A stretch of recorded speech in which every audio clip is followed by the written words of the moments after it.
अखंड मंडलाकारं व्याप्तं येन चराचरं तत्पदं दर्शितं येन तस्मै श्री गुरुवे नमः।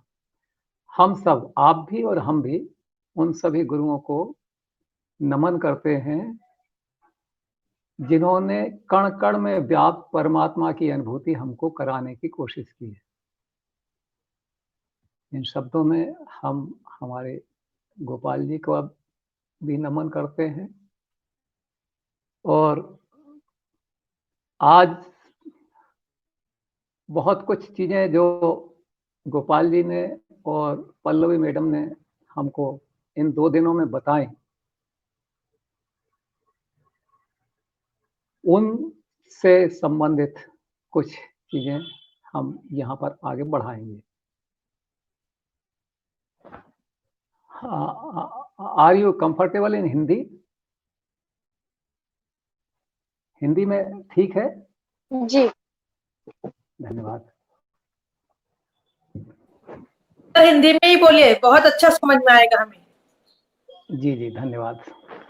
क्योंकि योग विषय जो है संस्कृत से उपजा हुआ विषय है और हिंदी संस्कृत पर आश्रित भाषा है, इसलिए हम योग के संबंध में आगे जो सिद्धांतों के बारे में बात करेंगे वो हिंदी में समझने में ज्यादा आसान रहेंगे बनस्पत अंग्रेजी के। तो प्रिंसिपल्स या सिद्धांत, योग के सिद्धांत, ये हमारा आज का विषय है। कोई भी विषय हो उसके सिद्धांत ही सबसे कठिन होते हैं, विद्यार्थियों के लिए भी और शिक्षकों के लिए भी। एक बार सिद्धांत अगर समझ में आ गए तो फिर उस विषय की एक एक चीज हमारी समझ में आसानी से आ जाती है। इसलिए मेरा आप सभी से आग्रह है कि सिद्धांतों को पूरे मनोयोग से ग्रहण करें। यह ऑडियो आपको अनवरत उपलब्ध रहेगा, अभी सुन लिया और उसके पश्चात उसे बार बार सुने। आपको आज के बाद 5 दिन का समय मिलेगा, 120 घंटे आपके पास होंगे। गोपाल जी ने, पल्लवी जी ने भी योग के सिद्धांतों के संबंध में आपको कुछ कुछ बताया है। आज मैं भी इस संबंध में आपसे चर्चा करूंगा। तो इन चीजों को आप बार बार देखिए और इनको अगली कक्षा तक अच्छी तरह से हृदयंगम कर लीजिए, ये मेरा आपसे आग्रह है। योग के मुख्य सिद्धांत अभी श्रद्धेय गोपाल जी आपको बता रहे थे कि योग के प्रकार, कर्म योग, उपासना योग,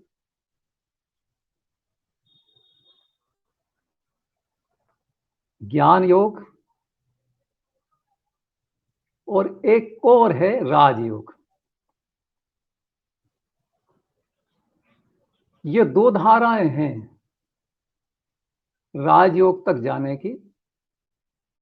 एक है कर्म योग, उपासना योग और ज्ञान योग के संतुलन के साथ, और दूसरी धारा है मंत्र योग, लय योग और हठ योग के माध्यम से उसकी सीढ़ी बना करके राजयोग तक पहुंचने की।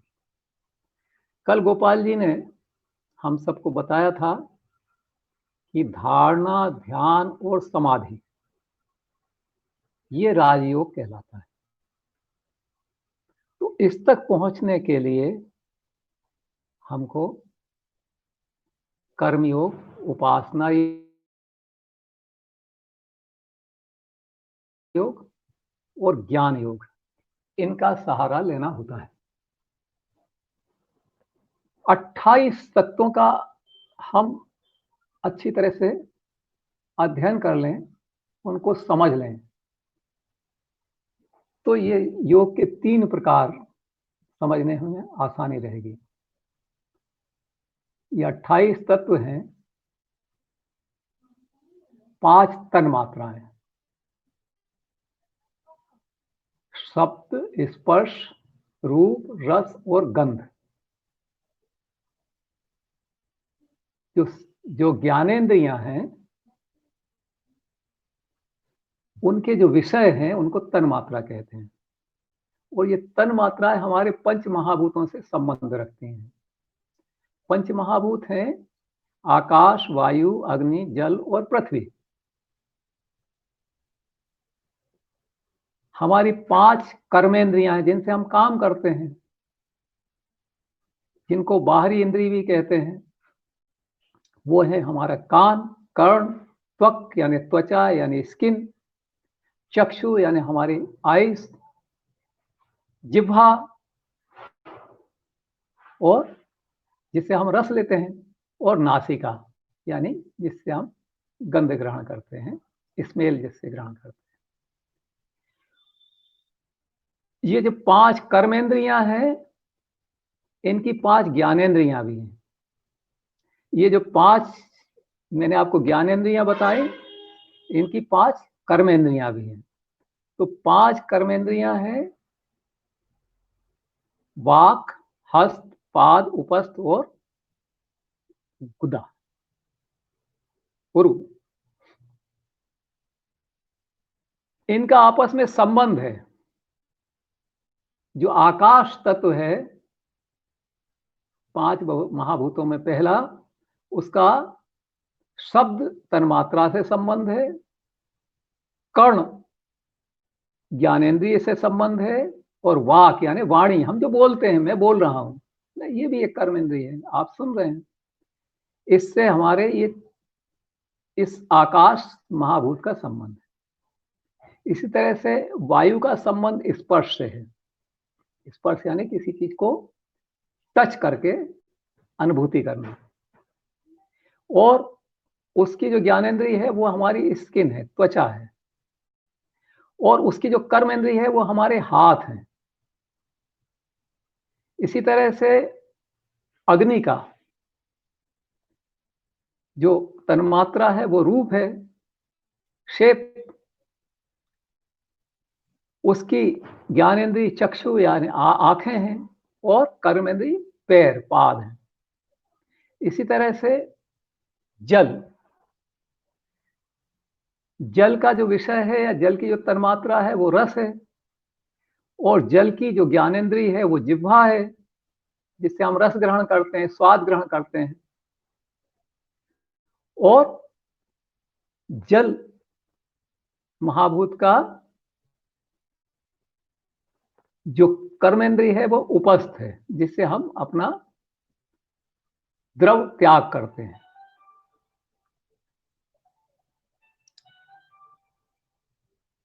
फ्लूइड, जिससे हम अपने शरीर से बाहर एक्सपेक्ट करते हैं। फिर है पृथ्वी। पृथ्वी की तन्मात्रा गंध है, उसकी ज्ञानेंद्रिय नासिका है, और गुदा एनस उसकी कर्मेंद्रिय है। तो इस तरह से ये 20 चीजें हुई। फिर 4 चीजें हो जाती हैं अंतःकरण के भीतर। अंतःकरण चित्त, मन, बुद्धि और अहंकार, और 5वीं चीज है आत्मा। ये 25 चीजें हो गई। इन 25 चीजों में हम 3 गुण मिला दें, सत, रज और तम, तो इस तरह से ये 28 भाग हो गए हैं, जिनकी जानकारी से हम योग के सिद्धांतों को आगे समझेंगे।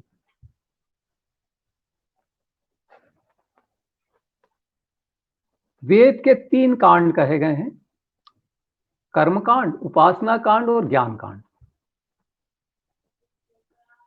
कर्मकांड जो है वो यजुर्वेद का मुख्य विषय है, उपासना कांड सामवेद का मुख्य विषय है और ज्ञान कांड ऋग्वेद का मुख्य विषय है। हमारे 4 वेद हैं, सबको अच्छी तरह से इनके बारे में जानकारी होना चाहिए। ऋग्वेद, यजुर्वेद, सामवेद और अथर्ववेद। इन 4 वेदों के 4 उपवेद भी हैं। जैसे ऋग्वेद का उपवेद है आयुर्वेद, सामवेद का उपवेद है गंधर्ववेद, यजुर्वेद का उपवेद है धनुर्वेद और अथर्ववेद का उपवेद है स्थापत्य वेद या शिल्प वेद। ये जो हमारा योग है ये वेदों से ही प्रकट हुआ है। हम जान सकते हैं कि वेद जो हैं वो ईश्वरीय अनुभूतियां हैं जो हमारे ऋषियों को प्राप्त हुई और उन्होंने उसको लिपिबद्ध किया। वे वेद हैं। वेद यानी ज्ञान, विद धातु से बना है वेद यानी ज्ञान। तो ये जो 4 वेद हैं इनसे हमारे योग का निस्सरण हुआ है, योग इनसे निकला है।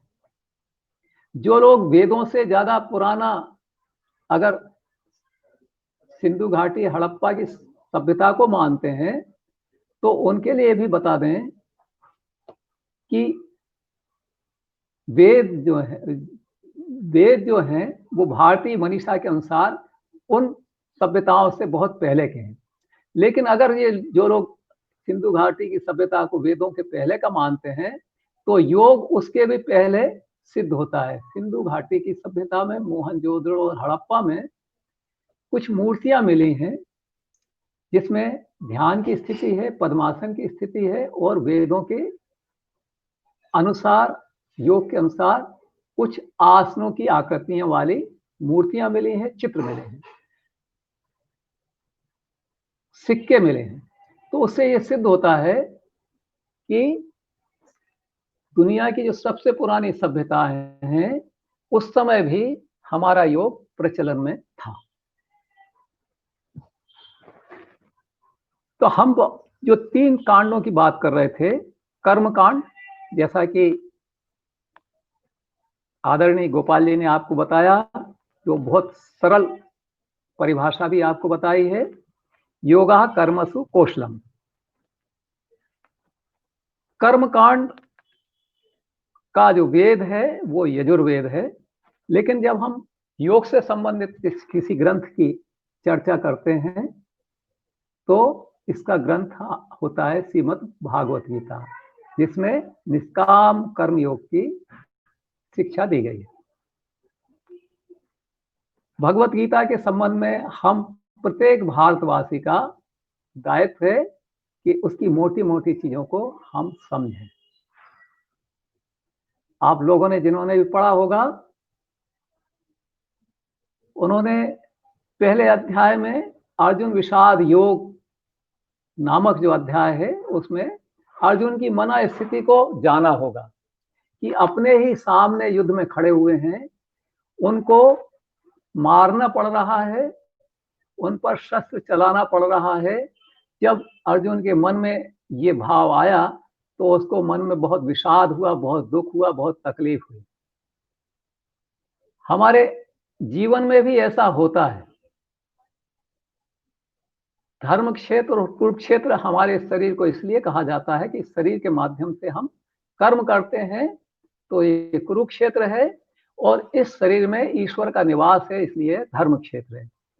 और इसमें भी महाभारत अनवरत जारी रहता है। जिस तरह से अर्जुन को विषाद हुआ था, इस तरह से हमारे जीवन में भी विषाद की स्थितियां आती हैं, ऊहापोह की स्थितियां आती हैं।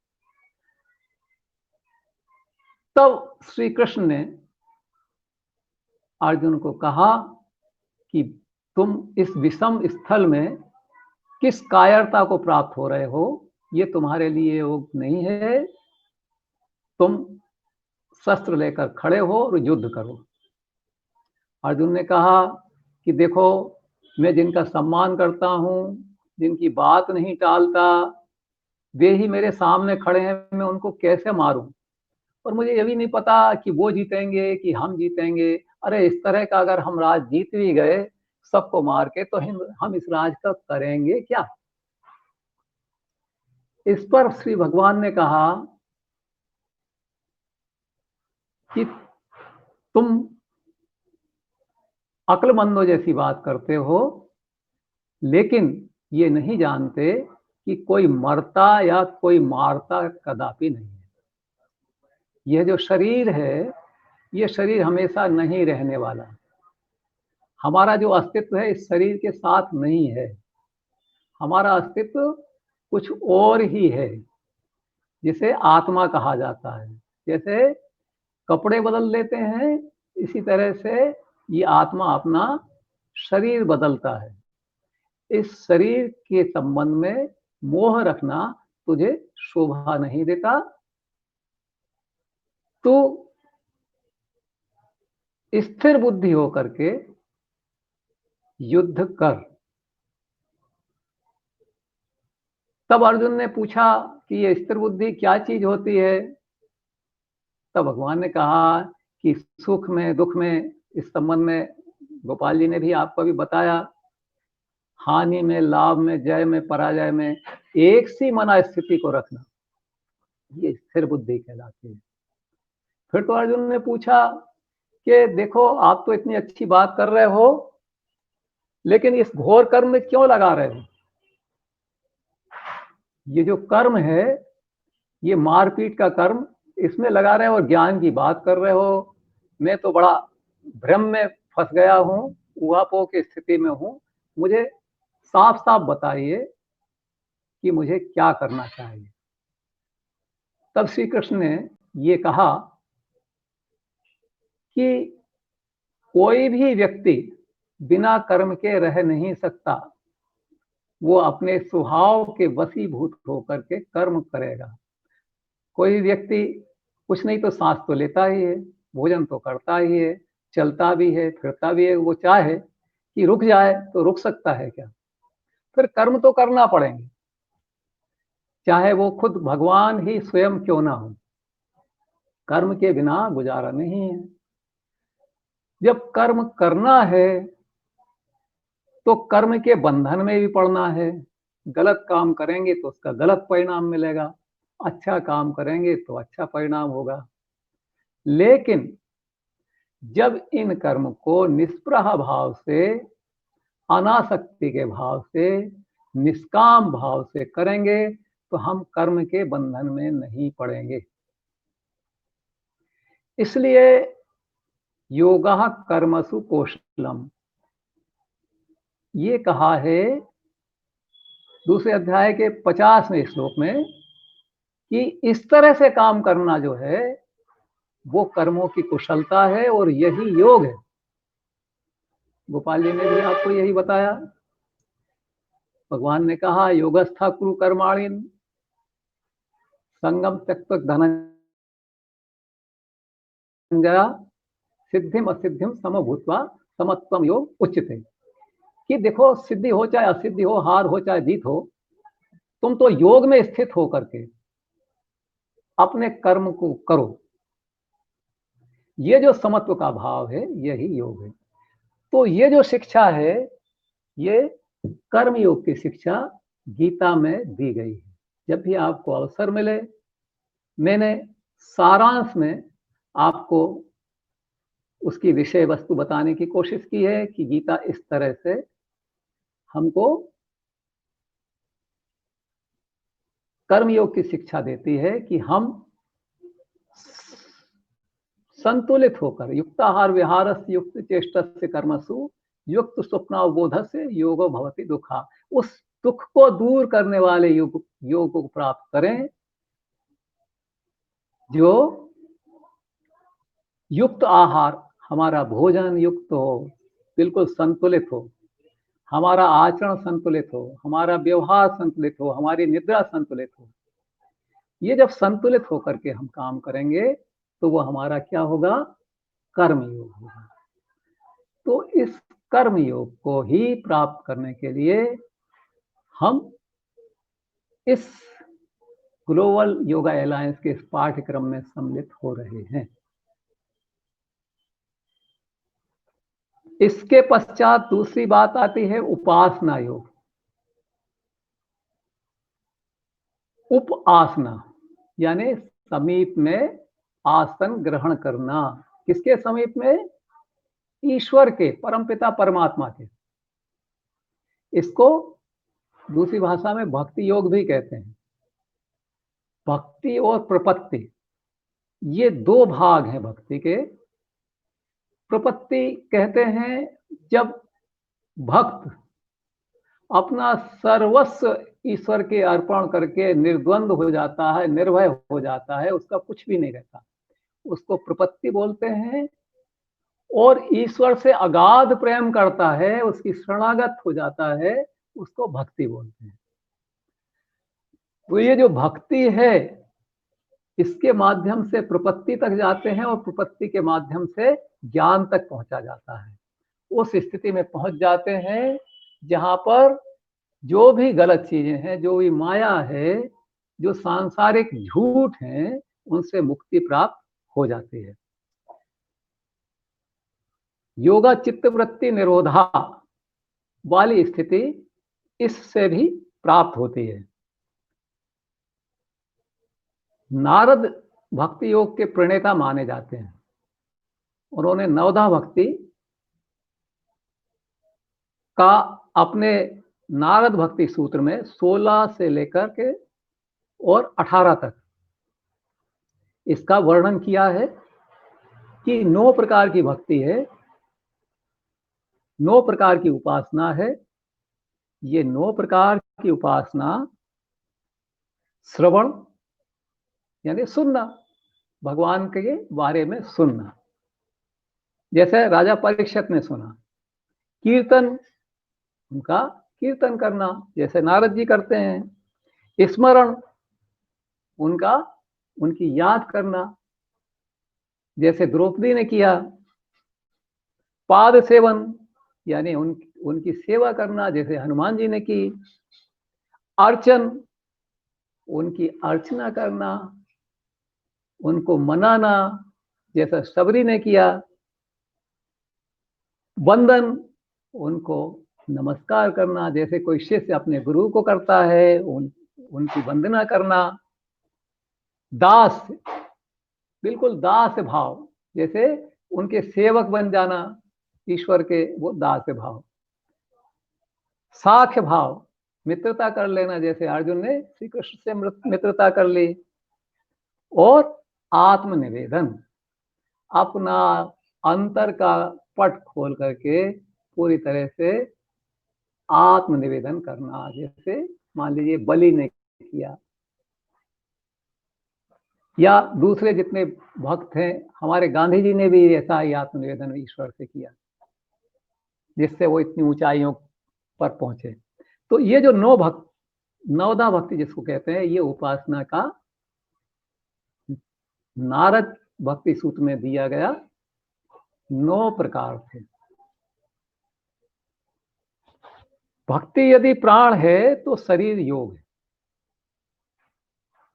ना तो प्राण शरीर के बिना, ना शरीर प्राण के बिना रह सकता। इसलिए भक्ति के माध्यम से भी योग की प्राप्ति होती है। ये हमको ध्यान रखना चाहिए कि हम यहाँ पर योग की प्राप्ति के लिए आए हैं। योग जो है किताबों से नहीं सीखा जाता। आपने साइकिल चलाना सीखा, आपने तैरना सीखा, आपने बोलना सीखा, आपने चलना सीखा, क्या ये कोई किताबों से सीखा? नहीं सीखा ना। तो इसी तरह से योग भी अपने आचरण से, व्यवहार से सीखा जाता है और अपने जीवन में उसको उतारा जाता है। उसकी परीक्षा पल पल होती है। आपकी जो परीक्षा इस कार्यक्रम के अंत में होगी, वही परीक्षा नहीं है, बल्कि यह जीवन का एक अंग बन जाए, योगमय जीवन हो जाए। योगमय विश्वम कुरु, हमारा जो ध्येय वाक्य है, वो अगर हो जाएगा तो विश्व भर में शांति हो जाएगी। तो ये उपासना के माध्यम से ज्ञान योग तक पहुंचा जाता है, कर्म के माध्यम से भी ज्ञान योग तक पहुंचा जाता है। जब आदमी निष्प्रह होकर के निष्काम भाव से कर्म करेगा तो उसको जीवन की, आत्मा की, ईश्वर की, प्रकृति की सच्चाई की अनुभूति होगी और वही ज्ञान है। ज्ञान किताबों से प्राप्त नहीं होता, ज्ञान भीतर से प्राप्त होता है, अंतःकरण से प्राप्त होता है। वो ज्ञान होता है, वो अनुभूति जो हमको अंदर से मिलेगी, वह ज्ञान होगा। तो इस तरह से उपासना के माध्यम से भी ज्ञान योग की तरफ को बढ़ा जाता है। उपासना का जो ग्रंथ है वो ग्रंथ है नारद भक्ति सूत्र। वो ग्रंथ है रामायण। वो ग्रंथ है श्रीमद् भागवत। जहां जहां भी उपासना के संदर्भ में तुलसीदास जी ने, सूरदास जी ने, कबीरदास जी ने, दादू दयाल जी ने, नानक देव जी ने जहां जहां उपासना की बात की है, वो सब उपासना योग के अंतर्गत आ जाता है। एक रूप में पतंजलि ने जो चित्तवृत्ति निरोध करके जिस योग की बात की है, वो भी प्रकारांतर में उपासना योग। ज्ञान योग, हमने गीता को देखा कि कर्म योग का ग्रंथ है। हमने नारद भक्ति सूत्र को देखा, वो भक्ति योग का ग्रंथ है। इसी तरह से ज्ञान योग का ग्रंथ है योग वासिष्ठ। हम सब जानते हैं कि श्री रामचंद्र जी के जो गुरु थे वो वशिष्ठ मुनि थे। वशिष्ठ मुनि ने श्री रामचंद्र जी को योग के संबंध में जो ज्ञान दिया है, वो योग वासिष्ठ नाम के ग्रंथ में वाल्मीकि जी ने ग्रंथबद्ध किया है। योग वासिष्ठ को वशिष्ठ ऋषि ने नहीं लिखा, बल्कि वाल्मीकि जी ने लिखा है। और इस ग्रंथ को उत्तर रामायण भी कहते हैं। ये हमारे योग के मुख्य ग्रंथ हैं। इनकी जानकारी हमको होना चाहिए। इनकी जानकारी इसलिए होना चाहिए कि इनमें ही योग के प्रिंसिपल्स हैं, योग के सिद्धांत इन्हीं ग्रंथों में हैं। हम जिन सिद्धांतों की चर्चा कर रहे हैं, आगे भी करेंगे, वो इन ग्रंथों से ही लिए गए हैं। तो जैसे अर्जुन का और कृष्ण का संवाद है गीता, उसी तरह से श्री रामचंद्र जी का और उनके गुरु वशिष्ठ का संवाद है योग वासिष्ठ। योग वासिष्ठ की जो पृष्ठभूमि है वह भी लगभग श्रीमद् भागवत गीता जैसी ही है। जिस तरह से अर्जुन को विषाद हुआ था, इसी तरह से श्री रामचंद्र जी को भी दुनियादारी से नफरत हो गई, वैराग्य भाव हो गया था। वो बहुत सोचते थे, एकांत में इस दुनिया के बारे में सोचते थे कि ये दुनिया क्या है, कैसी है, क्यों है। इस दुनिया में तो दुख ही दुख है। बचपन में दुख, जवानी में दुख, जवानी में गलतियां, बुढ़ापे में रोग, ये सारी चीजें दुख से भरी हुई हैं। और इसी चिंतन में रहते थे।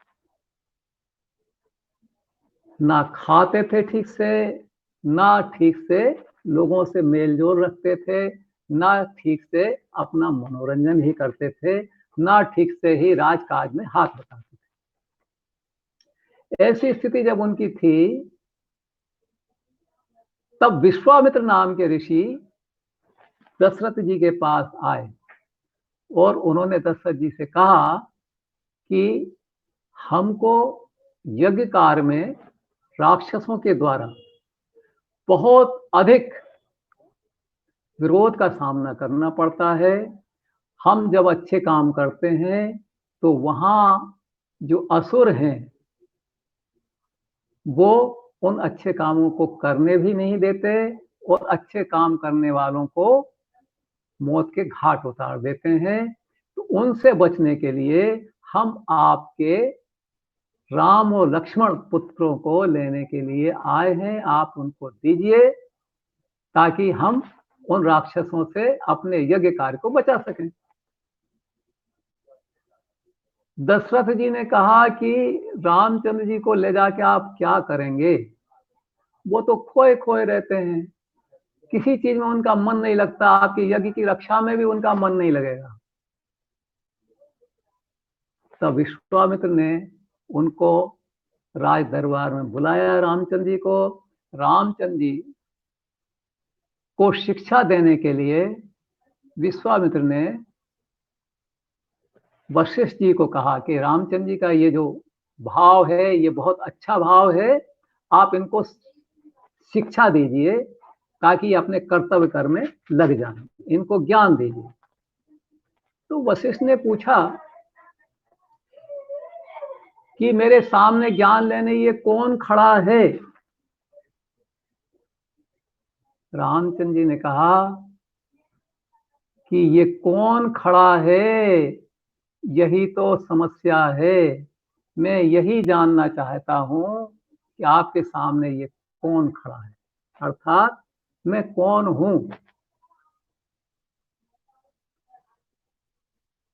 तब वशिष्ठ जी ने उत्तर रामायण की रचना की है, जो उत्तर रामायण की रचना है उसके अनुसार उपदेश दिए हैं। वो सारे उपदेश इस ग्रंथ में है। हम जो रामचरितमानस पढ़ते हैं या वाल्मीकि की रामायण पढ़ते हैं वो पूर्व रामायण कहलाती है, उससे भी बड़ी उत्तर रामायण है। महाभारत के बाद दुनिया का सबसे बड़ा ग्रंथ ये योग वासिष्ठ है, उत्तर रामायण है, जिसमें ज्ञान योग की चर्चा की गई है।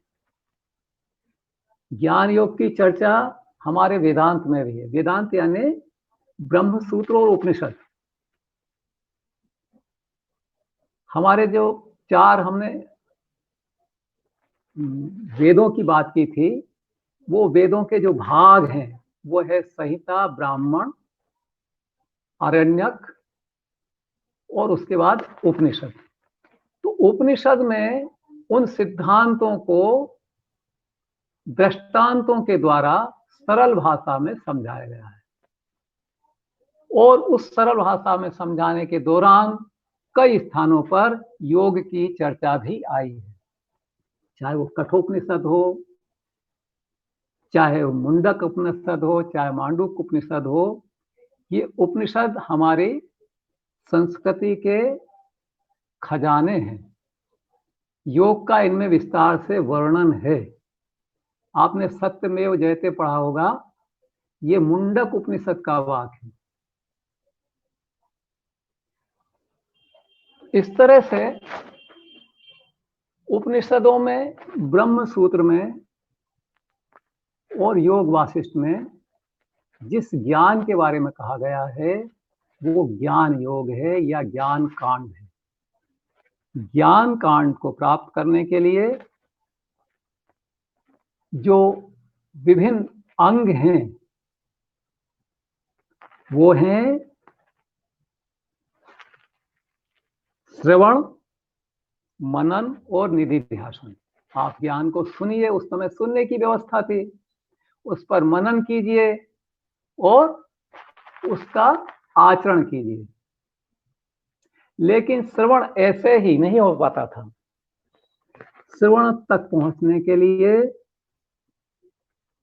क्या करना पड़ता था? मुमुक्षु का भाव प्राप्त करना पड़ता था। मुमुक्षु यानी ज्ञान के लिए जिज्ञासा उत्पन्न करने वाली स्थिति प्राप्त करना होती थी।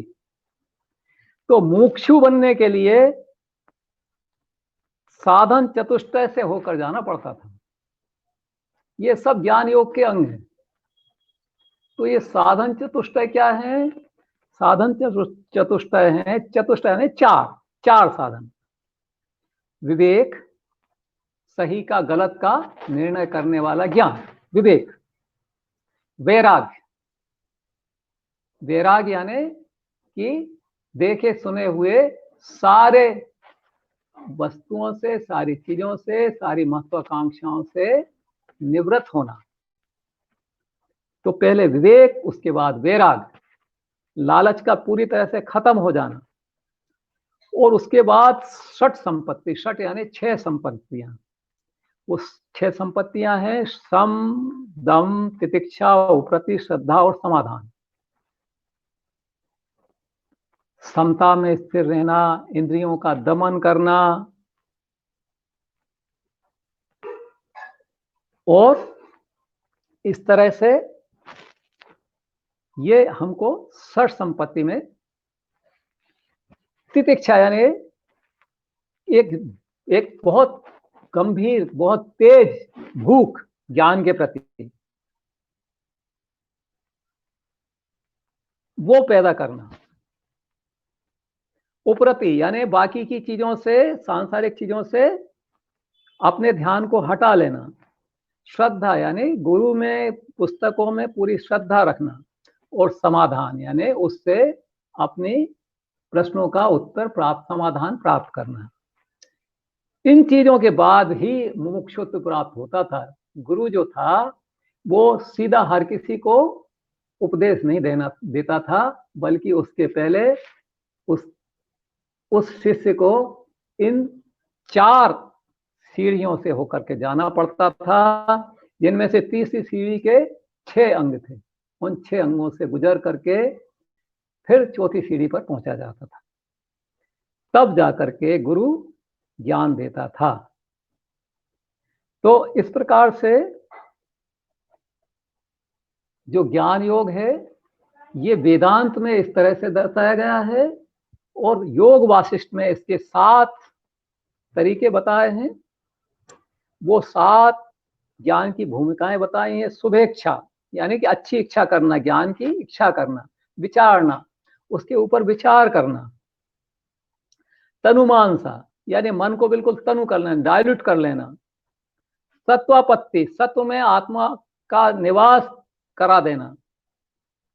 असंशक्ति, मन की पूरी तरह से ईश्वर में आसक्ति करा देना। पदार्थ भावना, हर पदार्थ के प्रति अभाव जैसा स्थिति पैदा करना, उससे लगाव न रखना।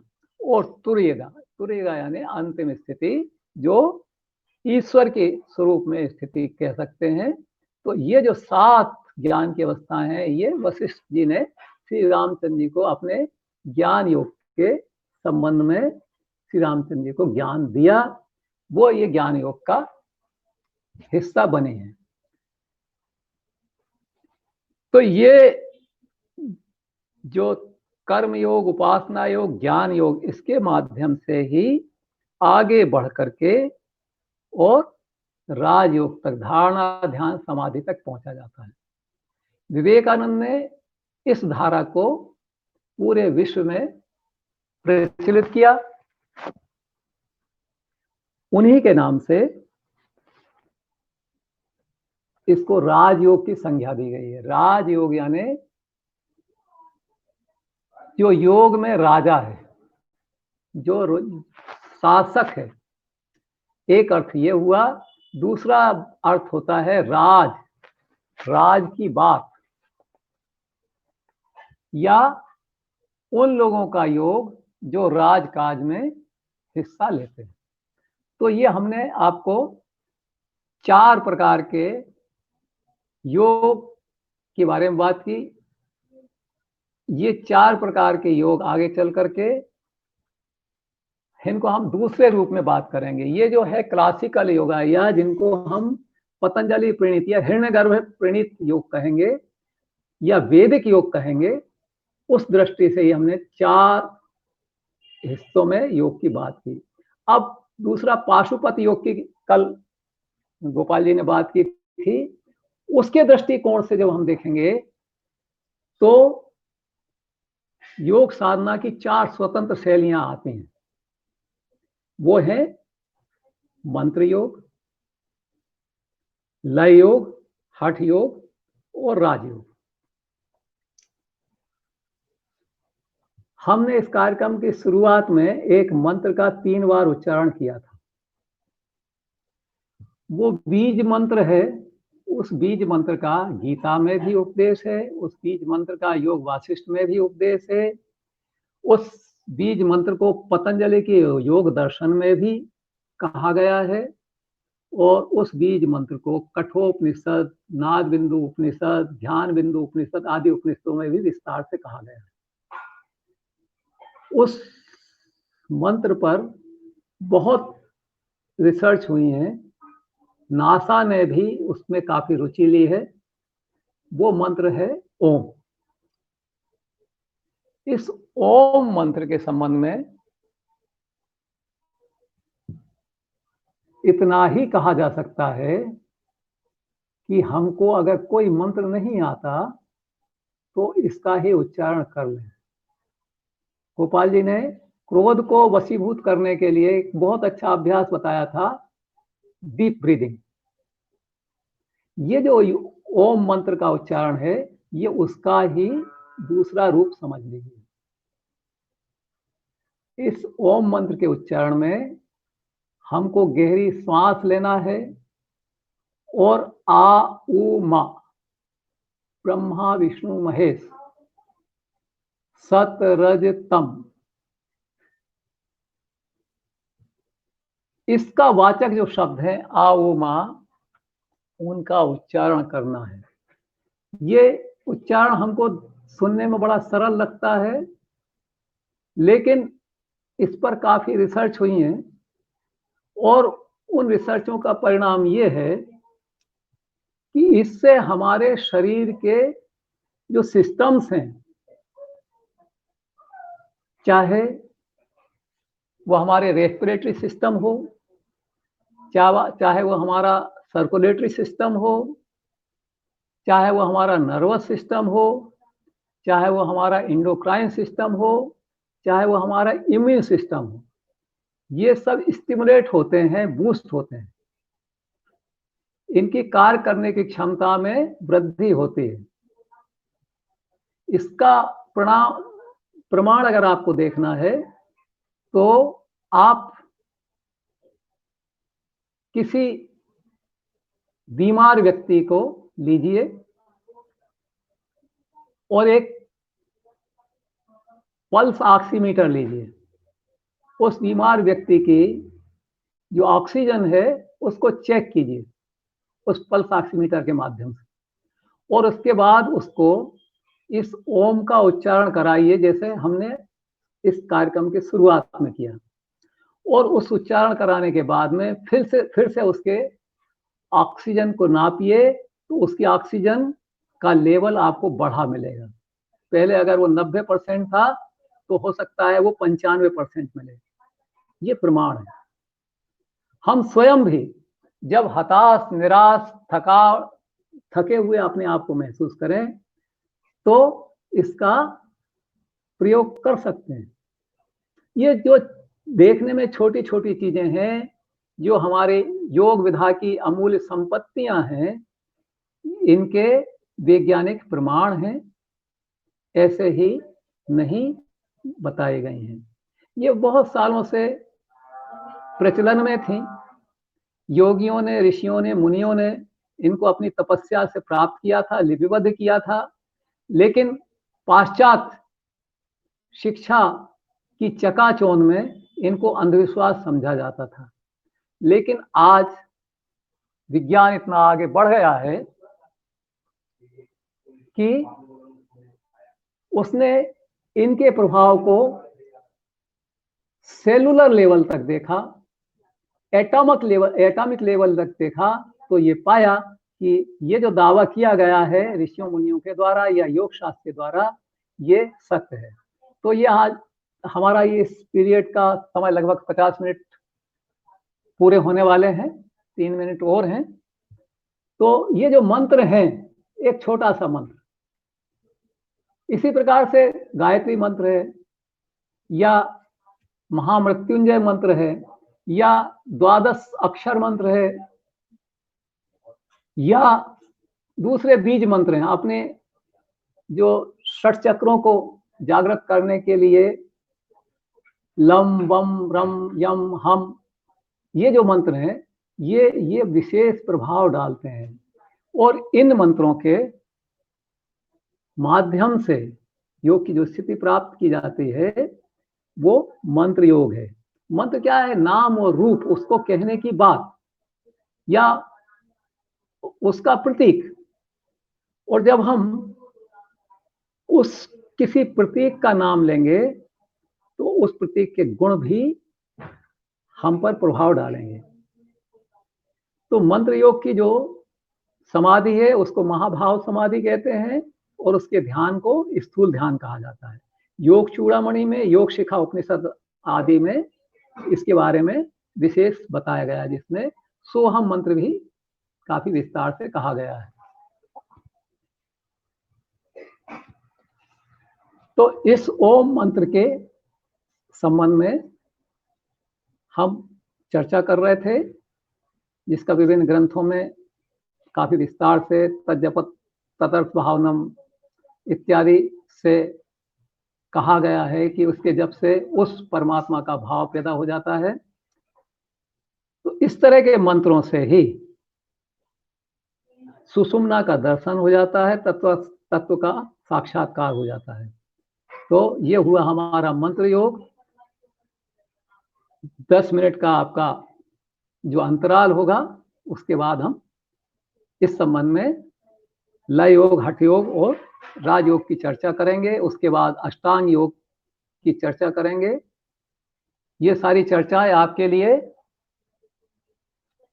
ऐसी होंगी कि जिनके आप बार बार सुन करके, उनके नोट्स बना करके अपने ज्ञान को आगे बढ़ाएंगे, ताकि आप योग को अच्छी तरह से अपने जीवन में ढाल सकें। धन्यवाद। 10 मिनट का गैप।